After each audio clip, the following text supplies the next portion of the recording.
Ba ang isa pang epekto ng maling paraan ng pag-iipon at pag-invest?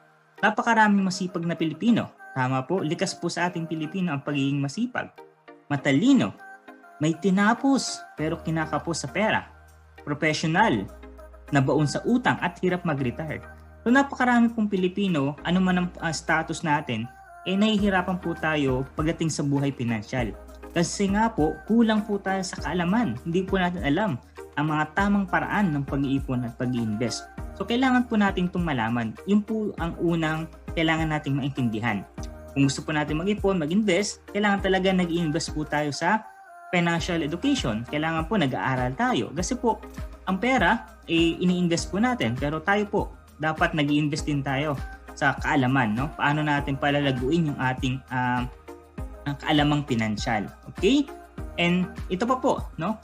Walang ipon o savings. Kasi hindi nga po natin alam ang tamang paraan. Diba? Kung nag-iipon po tayo, pero minsan nag-iipon tayo para meron tayong pambili ng bagong gadget. Diba? Nag-iipon tayo kasi gusto natin mag-travel. So, iba po ang purpose ng ating pinag-iipunan. So, mahalaga po na alam natin kung ano ba yung pinag-iipunan talaga natin. Para saan po ba yan? Okay? Kasi po, ang maraming Pilipino, akala natin pag nag-iipon tayo sa alkansya, nag-iipon tayo sa bangko, ay okay na. No? So maganda po yun, pero hindi po siya sapat. Okay? Kailangan po nating maintindihan na kailangan nag-iipon ka, pero dapat lumalago din yung ating pera. Okay?